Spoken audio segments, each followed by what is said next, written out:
Hey, this is Dumb and Drummer, where this is my excuse to get advice from better drummers for free.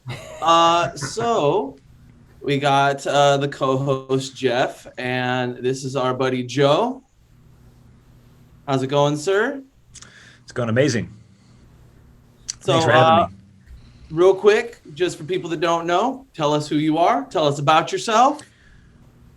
Uh, I'm a professional driver and t-shirt salesman who also plays the drums. And I'm 36, been playing 25 years now. I should be a lot better at my instrument for how long I've been playing. And uh, I don't know. I'm the mountain man with drumsticks who is constantly pursuing better things. So that's a summation of. It's very poetic.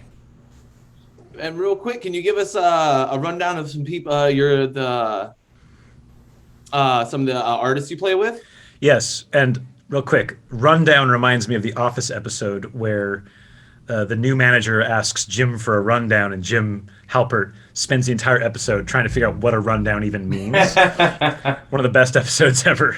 Also starring Idris Elba as a great actor, so like that was fun. Anyways, I I play for a lot of sort of heavy progressive acts that are not even progressive, but I fell into heavy music almost accidentally, and I've played for a multitude of bands, both recording and touring with a lot like Birds, Sianvar, Royal Coda, Kurt Travis' solo stuff, and I've also been a drummer for hire for lots of acts.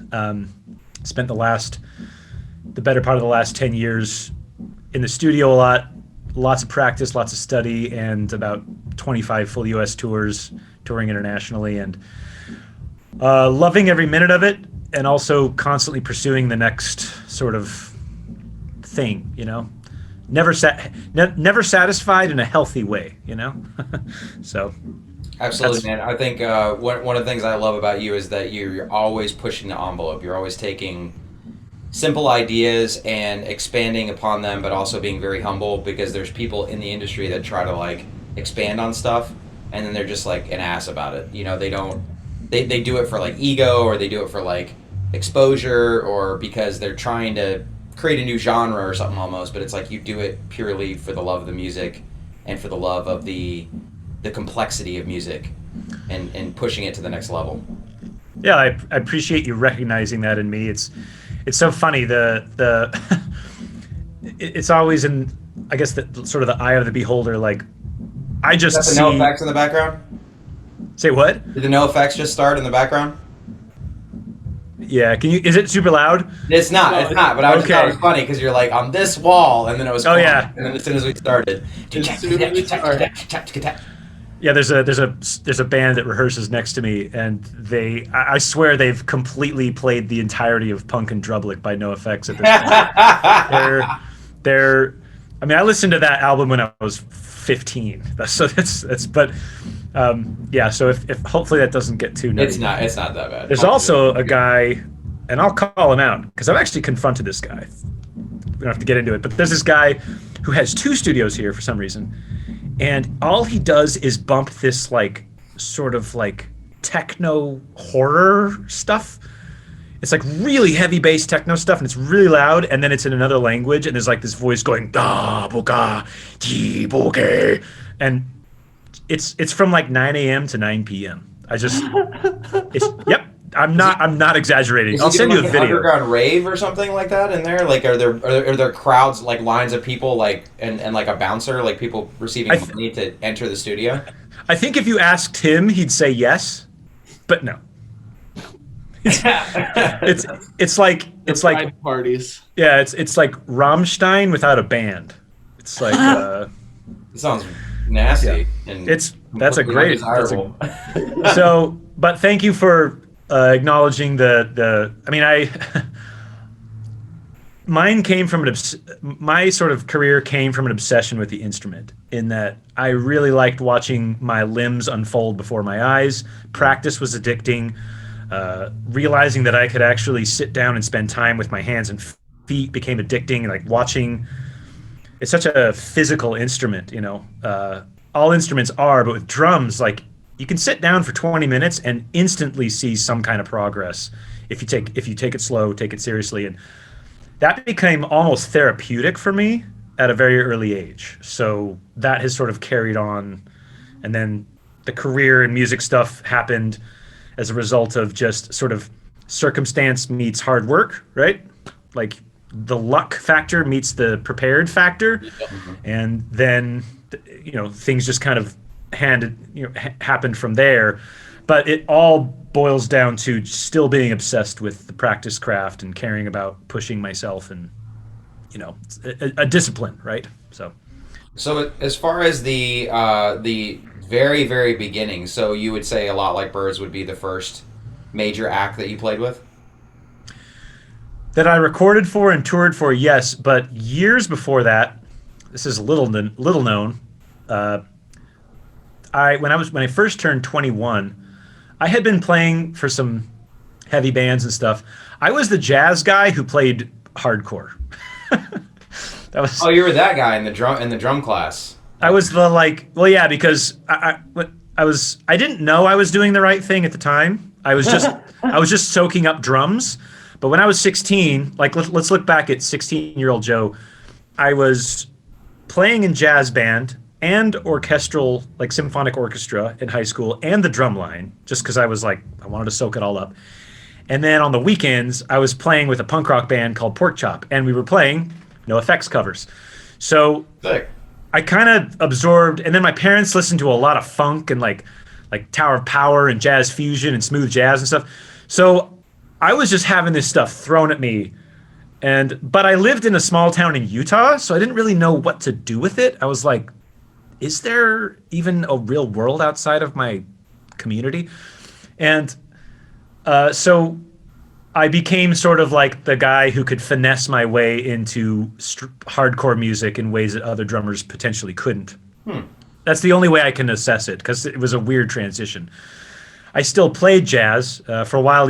Before I moved to California, I was kicking figures with some big bands and doing some things there. But I fell into heavier music, and it was fun. I'm not, it's been awesome. But 21, I got hired. I got a random call to play Warped Tour with a smaller band, but still got a spot on Warped Tour. And they were called Day 2. They're awesome dudes, not a band anymore, but Day 2, and I just was their fill-in drummer. And I did Warped Tour 2005 at 21 years old, and didn't make any money really, but it was just it's like being in the military. Experience. Musical boot camp, right? I was nothing but Taco Bell and energy drinks. And I lost a bunch of weight, and I had a mohawk, and I was just this is so sick. And I remember watching these artists on stage being like, oh my God, you can actually make a career out of this. These guys, and I shouldn't say this, but I'm going to say it. I also recognized how sloppy some of the high-paid drummers were. Mm-hmm. I was watching some of these drummers side stage, and I'm like, wait a sec, this guy's not very good. But on the album, it sounded like you played everything perfect. So yeah, you must be a killer. And so, and that is not, yeah. And I'm not, not calling out anybody, but there was a moment where there were these so many epiphanies. I was like, oh my gosh, you could actually make a living doing this, and this is. So I kind of stayed in the heavy music world, and I went through a lot of real personal crap that was really.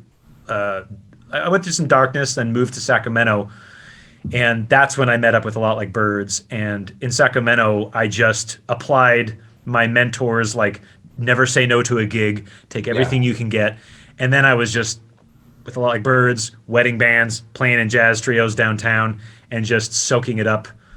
So that's kind of where it started. So okay, let's take it back one step.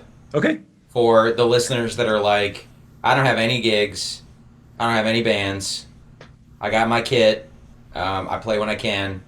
How can you connect the dots? Because you said you went from playing basically a hodgepodge of different gigs to playing with a very well-known, very successful touring rock band.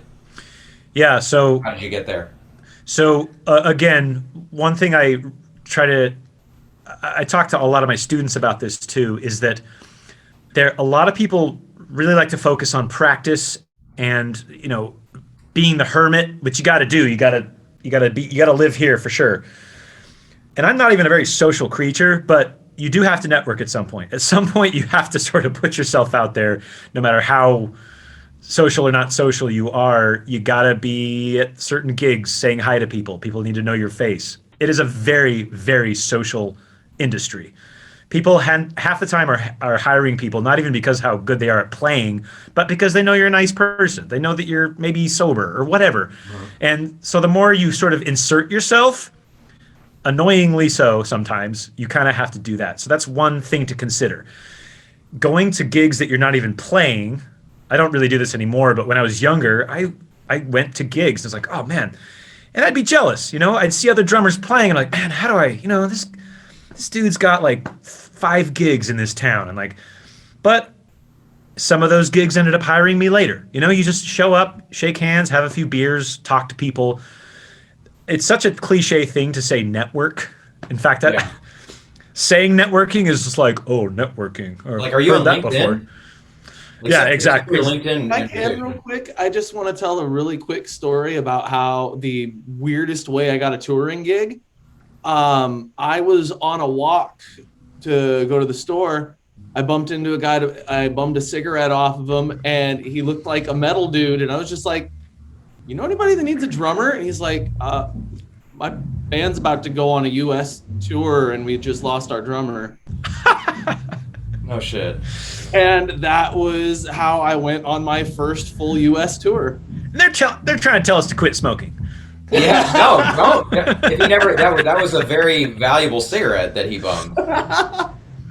And yeah, I went on 2 tours with that band, I think it was. Wow. Yeah, so I will. So that's a great way to sort of add to my next point in terms of finding gigs. My mentor for 12 years growing up, he always said, never say no to a gig. And I never really knew what that meant. I was like, well, yeah, but what if I hate the music? Or what if this, Well, when I first moved to Sacramento, I decided to take him seriously. And I put myself on Craigslist as a drummer, which, especially now, it's like, ugh, Craigslist. Jeez.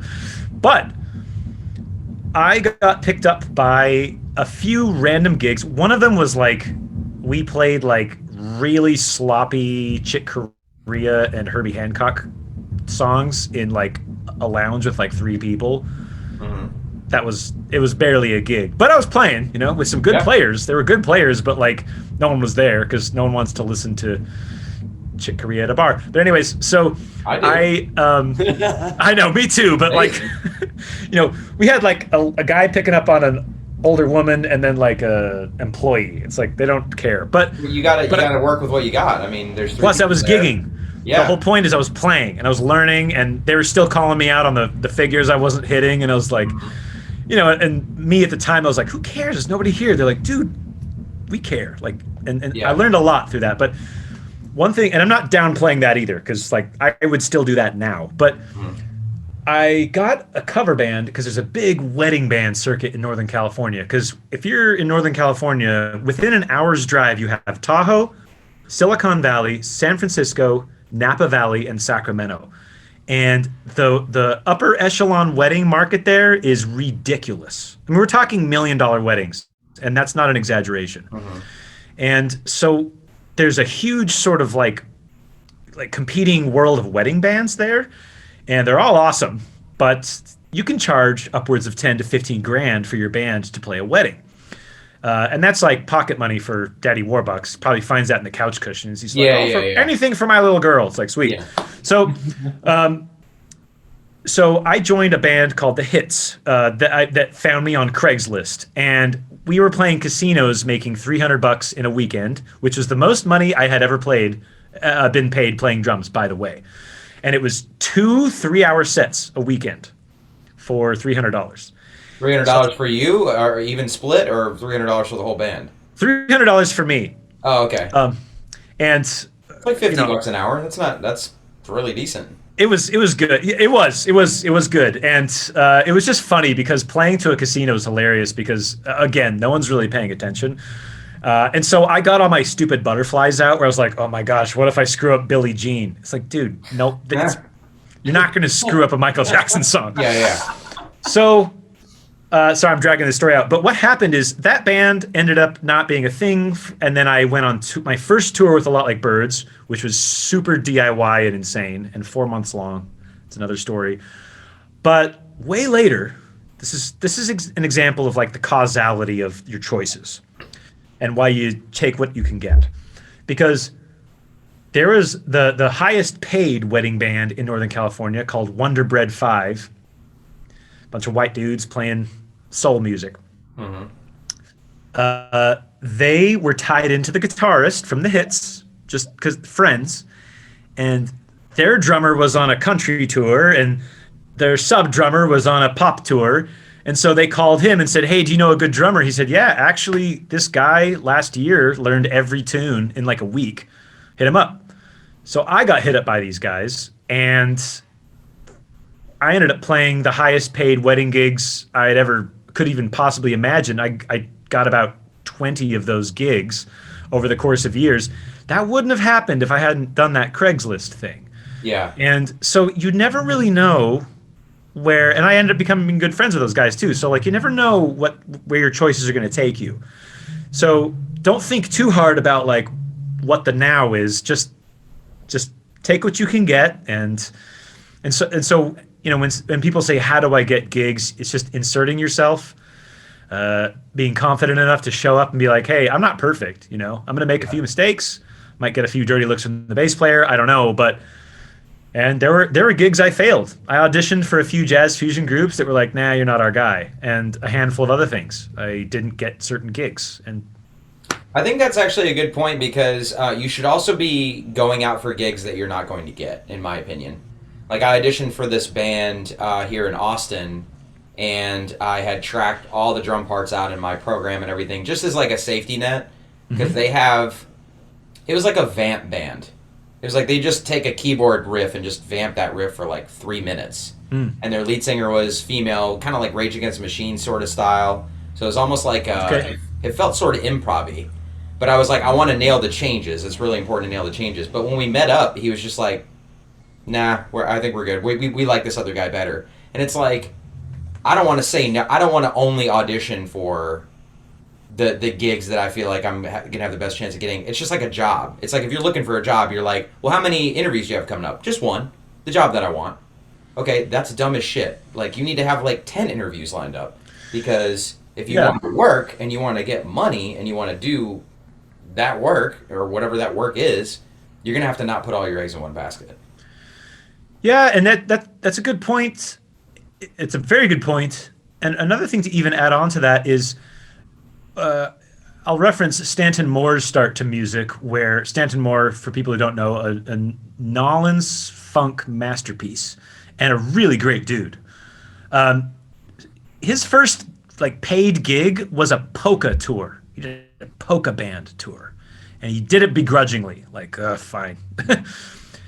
He claims his like dead roll he does, where he does that like all the dead roll stuff.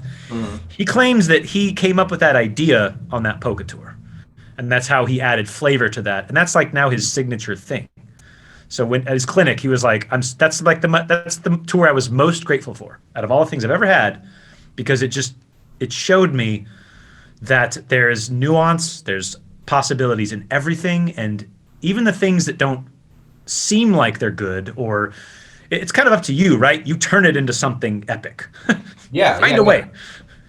Yeah, I mean, it could be like, Brett, you have a lot of experience with like pop punk bands, right? I mean, but you've also done metal. Like I've played with cover bands, straight head rock, soul influenced. I'm in a post-hardcore band, all that. But all that stuff, like, I feel like it's like a skill set. Like it will, like one gig, figuring out how to work with like a lead singer, and maybe you guys had had some friction, but you buried the hatchet. You figured it out. You move forward. Then all of a sudden you get to another band and you're like, holy shit, this is like the same situation, but I know exactly how to handle it. So there's I'm not sure if politics is the right, but it's like interpersonal dynamics that, and to your point earlier, like I want to work with a guy because we like him, because he doesn't fucking snort blow all the time, and he's not late for rehearsals, like, and exactly, he knows his shit. Like, okay, well that's the Phillips head screwdriver of being, in your toolbox, if you will. Like that's something you can take to any gig, anywhere, anytime, and add value. Yeah, I think something social media does to us is it kind of makes us feel like we have to be a phenom to get any gig. Like you have to be an outlier to even matter in the industry. It's like couldn't be further from the truth. They exist for sure, but like another thing my mentor always said, there's plenty of gigs to go around. Like there's so much music being made. Don't you know? And to what Jeff was saying about like, take gigs that you don't even think you're gonna get. Like there's been a few gigs I didn't get, but there were a couple I did get. And I remember being like, okay, I'm a little in over my head. And like there was a funk, they were like funk rock. So there was a lot of funk stuff in there. And I had the rock part down, but that really nailing that funk stuff was a little different for me. And then did a psychobilly tour, which is like, there's a little punk rock in there, but there's also a little swing to that, which is like, okay. But I had to kind of force myself to adapt to those styles, which it was kind of cool because it wasn't complete, there was that, like I said, it was like a funk rock and a punk with the swing. So there was that little transitional for me, but they were gigs I wasn't sure I was going to be able to pull off. And they forced me to kind of learn new techniques and new styles. Those are great stories and a great point because being adaptable is another thing, which is, I mean, we could take this into a million directions, but being able to sort of assimilate certain styles, like not even mastering them, but like, hey, can you put this together in 2 weeks? You're like, yes, I'm gonna treat this like, I'm gonna learn this new thing in these 2 weeks. It may not be perfect, but most artists aren't looking for perfect. They just want you to care, to practice it, to honor it, and then to be human. And especially right now, like I just tracked, and it's something I haven't really shared with a whole lot of people, but I have never been hired to play drums for anyone until a few days ago. I've tried. I've discussed it and everything, and it's been, hey, you didn't get it, or we don't like the part, or whatever. So it never became a transaction. But this was like hey, this other drummer, blah blah blah. There was a story, and I got paid to do the track, and he loved it, and I was able to bring in a lot of like my recording stuff that I've worked on. I didn't get a video of it because I really wanted to, like, I videoed one take, but I was like, I just want to focus on the track, but going to the studio and putting in the work. Well, the story he told me was, hey, I should have hit you up first, blah, blah, blah. But he's like, the other drummer took 5 months to send me a track. And I was like, okay. And I want to just be like, come on, man, you should have just dropped him. But it's like, it got me thinking, I'm like, how many other people are treating this like it's like something to do on the side for fun? Like, well, I'm going to pay you. It's like a job. Like, and how do you do your job? Like, do you show up on time? Do you apply the training? Do you take feedback along the way? Are you good compared to your peers and things like that? But the music industry is like so baffling because you can just drag your feet on this shit, or you can do it half-assed, or you can, say fuck your feedback or whatever. But it's just so different, and it's like to be able to be hired by so many people and have everybody have a good experience is like kind of hard to even wrap my head around with my limited experience in just trying to track for people for money. Yeah. The sheer amount of work I've gotten just based on reliability alone is kind of almost sad. Well, not sad for me. You need those lazy people, or the people that can't do anything on time or whatever. You need those people to kind of make you look good almost.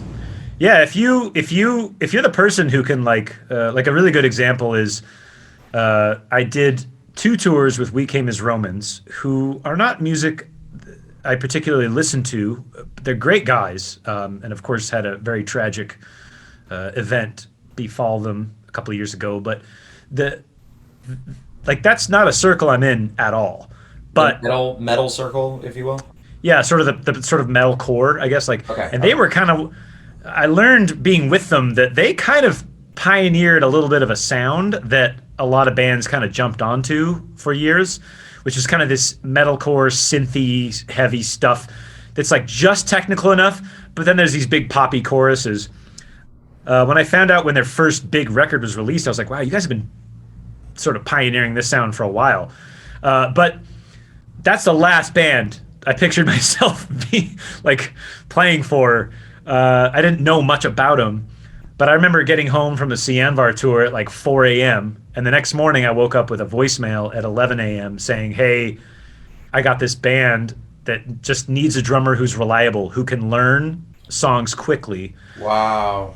And I was like, and of course, I had just come home and my then girlfriend, now wife, like, how do I look her in the face and be like, yeah, I'm leaving again in a week for a month. And she told me to do it.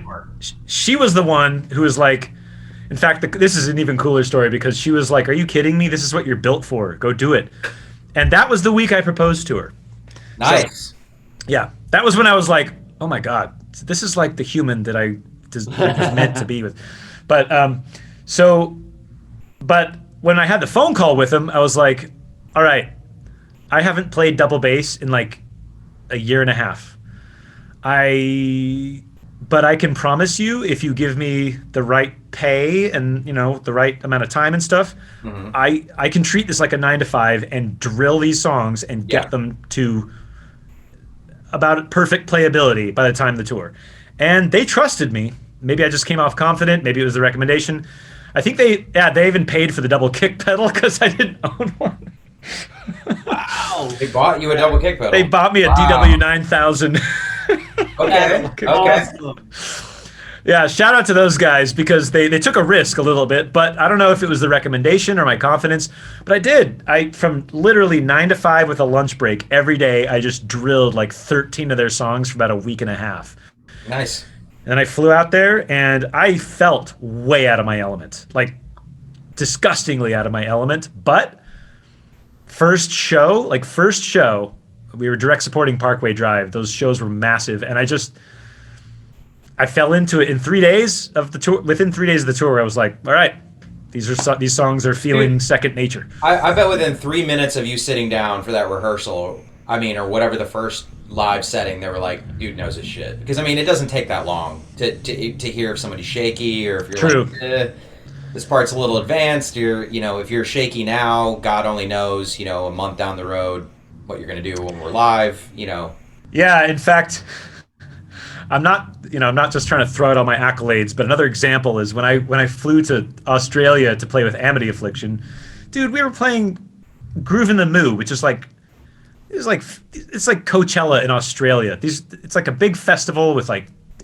12,000 people. Mm-hmm. And I rehearsed for 3 weeks, a 45-minute set. Not complex music. No offense, Amity, whatever. It's not complex. But there are some nuances though and so I went out there. This is ridiculous. We had one rehearsal. We went through the songs once and I was like expecting like 2 straight days of rehearsing because these shows are giant. After the first run through, they're like, oh, mate, that was pretty good. All right, we're done. And I was like, no, wait a sec.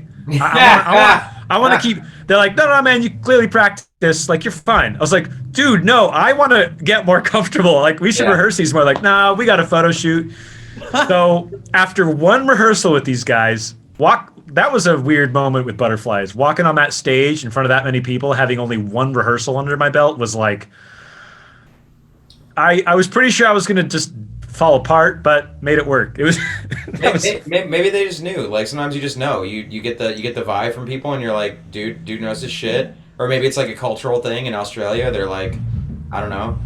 You seem nice. Are you ready for Australian Coachella? And let's go. Yeah, but probably having played those songs 10,000 times, they were like, let's just not do that again. Hopefully you won't mess up. So, anyway. I don't know if you noticed, but I am repping the Sianvar merch here. So nice. That's cool. I appreciate it. Omniphobia. Yeah, that show you played in Mesa, in the basement of the Nile. Tiny shows. Where you did the VIP, and I still have the little picture from the little Polaroid camera. That's I was seriously like, heaven, man. Just like you guys played all the Sianvar songs, the entire catalog. Was that that was the Stay Lost, like, sort of farewell, like, we're gonna play every song off the record tour? Yes. Man, that was a fun tour. That was crazy. And I'm still high key upset that Sianvar is not putting out music.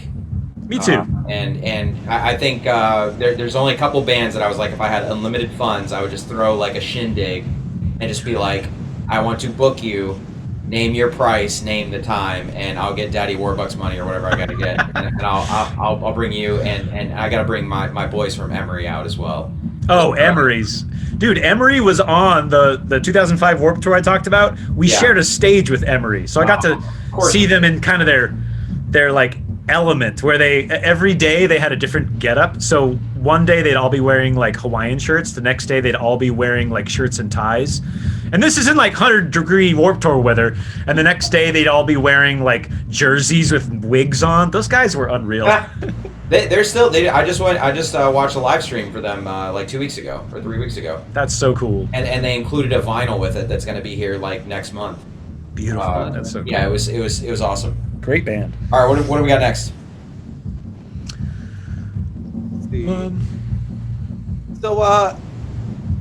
So, are you writing a drum book right now, by any chance? Oh yeah.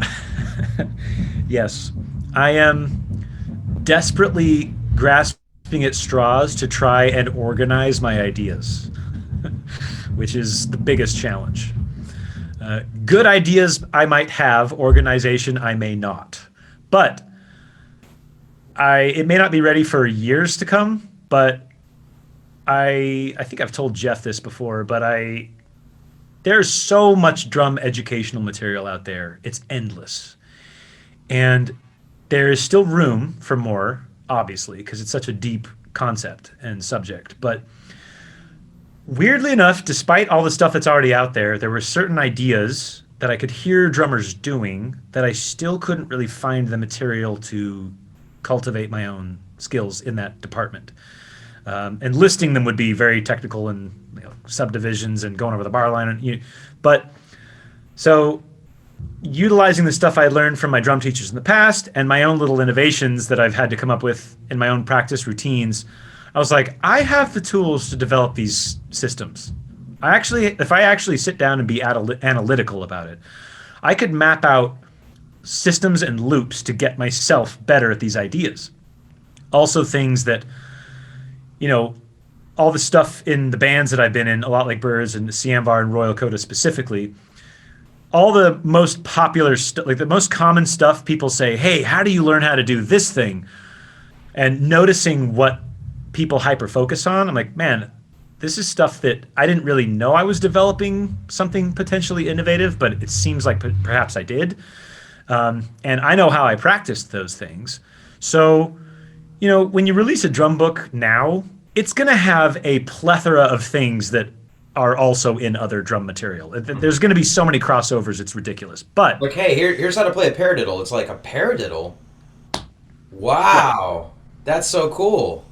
Yeah, right, left, right, left, left. Wow, that's tight, man. Yeah, go to Google and type in paradiddle drum lesson and let me know the number of how many hits you get. Yeah, millions upon millions. Yeah. What's ironic about that? This is why I love this instrument. What's ironic about that is that you could probably watch all 1 million of those, or however many, and no ego, I could probably show you a new way to do it. Yeah. And that's what's cool about this instrument, is there's so many different lenses to look at it through. Mm-hmm. So my drum book and educational material will essentially be how to look at these things through my lens. Little layers to add and subtract to common things that you probably already know how to play that will help you develop them further. Most drum lessons feel like this, hey, show me this 2-bar, 32-note pattern that I've never played before. It's like, you know what? You're never going to memorize that. What we should do is take vocabulary you already have under your belt, but put it in a new light. It's like trying to learn a new English phrase by learning Japanese. It's like, no, you already know all these letters and words. Let's learn new ways to use them and phrase them. And so it's taking single strokes, double strokes, paradiddles, their inversions, all the rudiments, and placing them in subdivisions and time signatures and situations that that made me better as a drummer. And I feel like and it'll be broken down into time signatures and subdivisions, and then also independence exercises. So, Excellent. you know, and that's a big thing people forget, is that the subdivisions are very different from the time signature. You know, it's amazing how many ways you can play in 7. You could play in 7/8, 7/4. You could also play septuplets in various time signatures. It's, you know, there's so many ways to feel all of those. Sorry, go ahead. This is one of those things where definitely like breaking down time signatures and stuff like that is one of those things that it's I feel like me personally, I don't understand a lot of that. I mean, I understand like 4/4, 5/4, but like when you start talking about sevens and stuff like that, that's when I like. And you're talking about something that breaks this down more, right? Yeah. Yes, it will be a way for. I mean, if it's going to be and actually, I'm going to release it in a series of mini chapters, so you could actually download like the chapter in 7 on its own if you felt like it. Oh, nice. You don't have to get the entire thing. And my goal is to have a little like barcode, or what's the thing, the QR code, and to have a simple video example of every page. So I mean, like I said, this is a big project. I've started on this other aspect of it too, which is that there will be loops, 10 to 15 minute loops within those subdivisions and time signatures that are basic synth loops that have no drums, so that you can try out these ideas over the loop. And the loops will also come in BPMs from 70 to 100 to 120. So you can start, they're the same loop, but slower to faster. So you can start out by going super slow, and you don't have to be bogged down by like a boring click, you know, metronome. You're playing along to this loop, you're trying out all these exercises super slow. And then you can be like, well, okay, I got this other MP3, let's bump it up to 120. And then you can test your metal and be like, oh, these patterns I got, but this one I got to work on at 100. So, and then to like blistering speeds for the crazies. And so, you actually have like a drumless loop, not a song, but like a synth loop that might be kind of satisfying to listen to, maybe in the context of the subdivision or the time signature, that you can play along to see what works at slower tempos, what works at faster tempos. The point isn't even to play every example. That's absurd, right? There's endless examples. But to get you into this mode of thinking where you're like, oh, wow, I really like this example. I'm going to forget the book for a second and just spend some time on this and make it my own, you know? It will very clearly cover what it means to be a time signature, versus a subdivision, and whether or not you're playing over the bar line. And it'll have what I deem to be common motifs in those like phrases and rhythms. Like, this is a 7 that everyone's going to want you to play. Yeah. And this is a 5 that you could pretty much play in any setting in 5 and no one will fire you, you know? In my opinion, this is just from what I've learned, but it's a big project, and I don't really know exactly where it's headed, but it's a really fun thing to shoot for, and you know, we'll see. Right. Well, I really respect it too, because there's my buddy Chris used the word the other day, and I had to Google it to see what it meant. But didactic, so and it's something I talked about in the last podcast too. But there's not always a didactic element to, I would say, the vast majority of people that I follow on social media. Their desire is not to teach. They don't really. I mean, it's not like they don't want you to know what they're doing. They just don't prioritize it. They would rather prioritize the flash. Like, hey, look what I can do. Look at my skills. But I feel like I'm this way, you're this way. There's a lot of drummers that you can definitely see, like, if I'm going to play something, I want to at least give people the opportunity to dissect it and understand what it is. And there's just... I mean, why not? Because that's what I really want. I mean, that's cool that you played a really interesting chop. Can you just, like, walk it back and then I can, like, learn it? Or is this like a major league sports thing where, like, I'll never be on your level and I can watch back and observe, you know, from afar. I did a podcast with, and have hung many times with my friend Tim Buell, who, shout out to Tim Buell, who does all the Vic Firth live and Zildjian live transcriptions, who's pretty much gone through the dirty laundry of every professional drummer on the scene right now.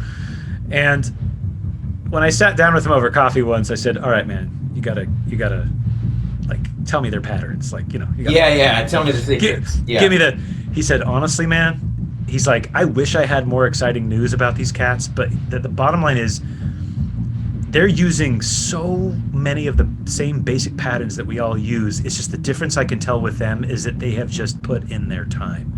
They can play these patterns in all the subdivisions, in most settings and scenarios, and you can just tell they've played their asses off. He's like, there's really not a lot of like diet pill magic. They're like, what's the one secret sticking that'll make you a better drummer? It's like, well, it's like anything, right? Like, what's the one workout at the gym that'll make you buff? It's like, well, anybody who's gotten there, like Mr. Universe will tell you that it's all the workouts, it's all the time. So it's what you put into it. Yes, it is a discipline. You have to care. You have to kind of fall in love with it in some capacity. If you're not somewhat in love with it, then what are you doing? Right. And trying to force yourself to be like a pageant child, like, I'm gonna be a rock star no matter what. It's like, well, you should probably practice. Yeah. Well, and then the other part too is like, at what point do you, or where do you prioritize your individuality? Because there's no one that sounds like you, but it does kind of suck when you're listening back to your stuff and you're like, wow, I sound like everyone else. Just agree. Because to your earlier point, how much are you teaching the drum community that they don't already know? Yeah. Like, oh, I never heard of that rudiment. Yeah, you have. Even if you've heard the swing on it, like, hey, you can play a single flam mill with one hand on the ride cymbal. I think this is a Stanton Moore thing, actually. I think, or somebody, I saw in a video. Single flam mill with your right hand on the ride cymbal and your left hand on the snare, and it goes da da da da da da da da da da. That's how the rhythm of the hands comes out. So people ask about, like, how do I take a rudiment and apply it to the drum set? Well, that's a really easy one. Or the signature double paradiddle with your right hand on the bell. Ding, ding, did the cat, ding, ding, ding, ding, did the cat, ding, ding, that sort of thing. So, there's going to be people that watch that and be like, wow, that's cool. Most drummers are going to be like, I've already seen this before.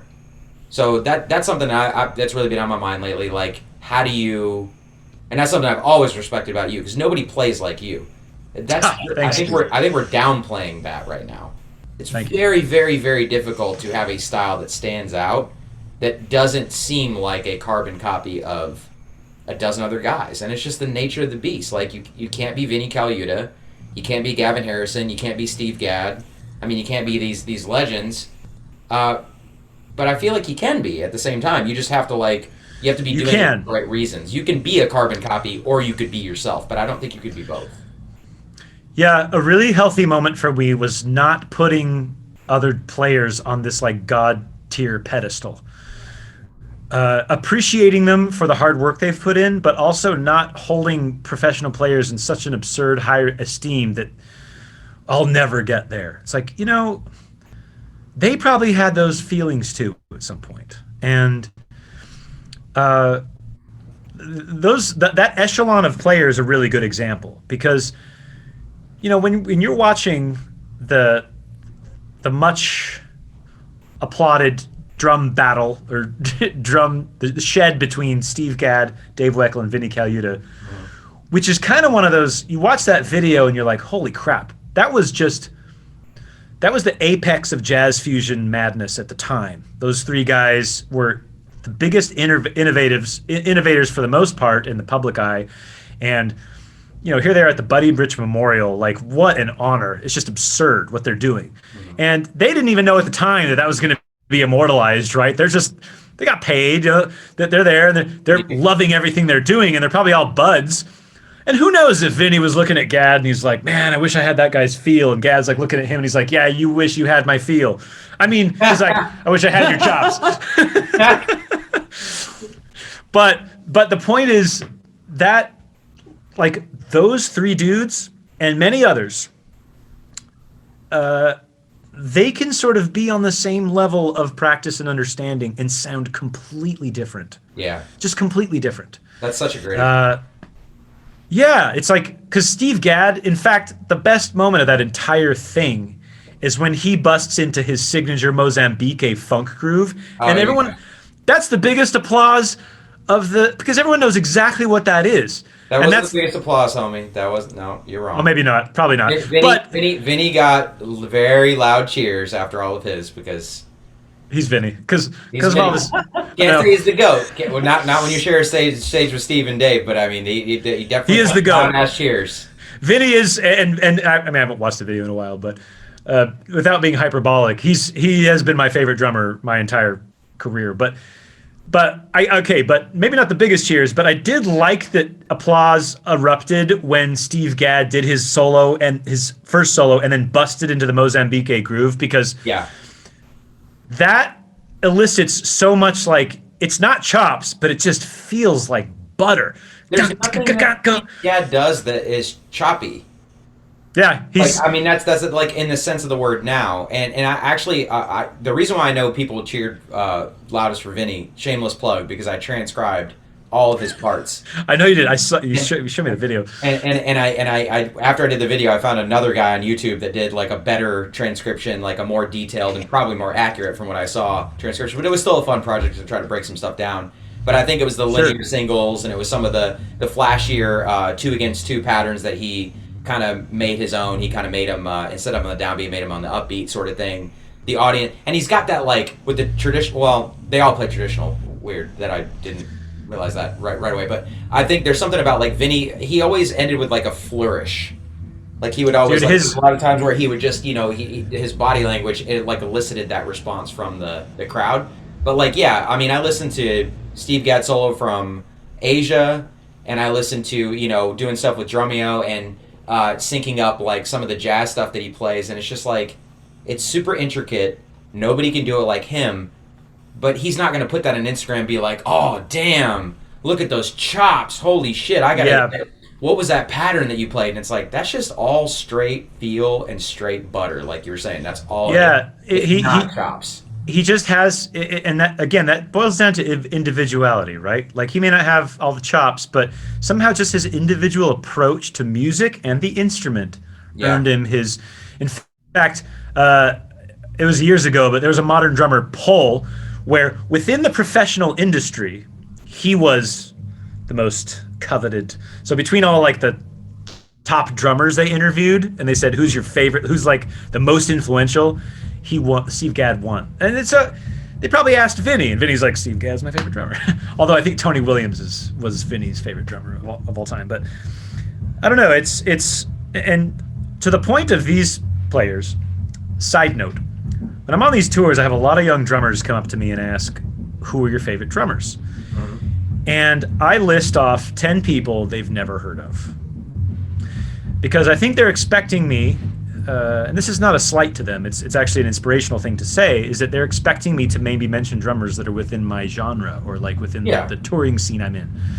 And so when I say Vinny Colaiuta, Dave Weckl, Steve Gadd, Dennis Chambers, Jojo Mayer, Lenny White, when I mention these players, they're like, oh, cool, I think I've heard of one of those. And I'm like, this is what you're going to do the moment you get home. Yeah. You're going to at least look up one video of each of these cats. They don't have to become your favorite, but like, knowing the history of what you're doing is ridiculously important. They're the ones that pioneered the road for you to do what you're doing now conceptually. Not to get too deep on that subject, but that's, I have so many players now that I respect, that are in sort of my world, of course, but they're not the ones really. They're influencing me in a modern way, but I still pull most of my stuff from the sort of 70s and 80s fusion scene and that innovation. So that's on awesome. The record. I think we got time for one more question here. Okay. Got Let's see. What are the drumming goals that you're trying to accomplish this year? What is the big thing you're trying to accomplish before the end of 2021? Well, I I actually took a big break from drums from November till about the last couple weeks. A healthy one. I used to have this existential mindset of like, oh, if I stop practicing, all my skills are going to leak out my ears and I'm not going to be able to play anymore. Yeah. But then I was like, all my favorite players growing up, there's no way they didn't take breaks, vacations, moments of reflection. And so I did it. I got some other work. I spent a lot of time with my family. And it ended up being a very healthy thing to do. I don't want to comment too much on how weird times are for everybody. But times have been weird.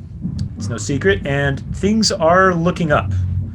I do have a tour booked at the beginning of 2022. So that's good news.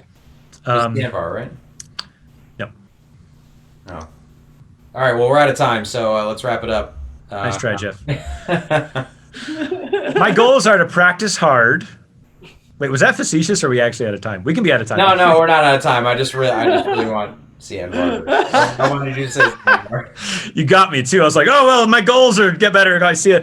The You're books I'm gonna read this year.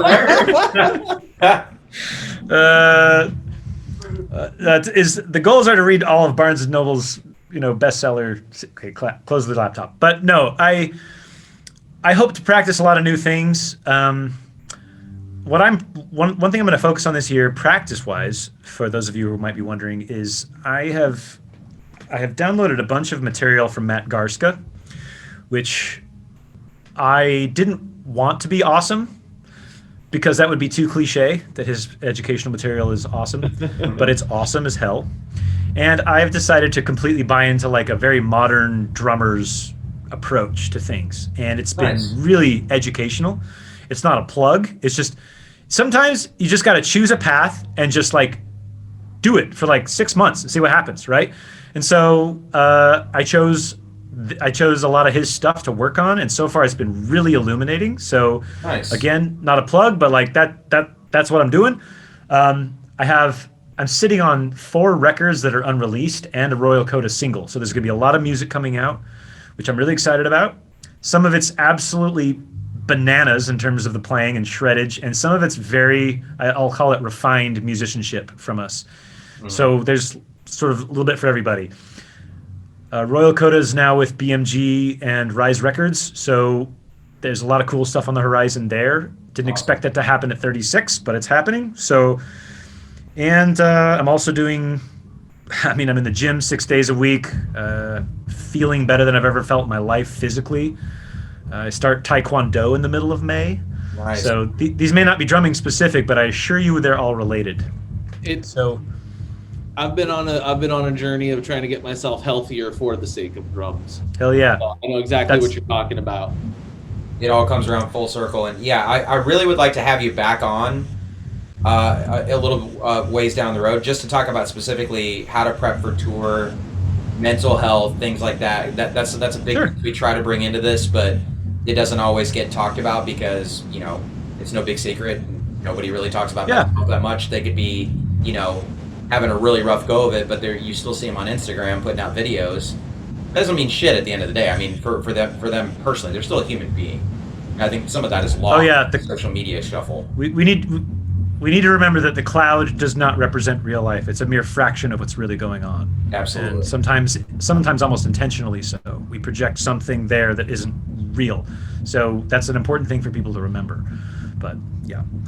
So lots of drumming, lots of mental health, lots of reading, lots of family time before the tour in 2022. And so hopefully everybody likes all the music that's coming out. And that's what I got going on. Awesome. Well, thank you for coming on, man. This was great. It was great to listen to your laundry getting done in the background. That's what it sounds like a washing machine. It's laundry. It's like just in the next room. It's like not even that loud. It's just funny because it's just like.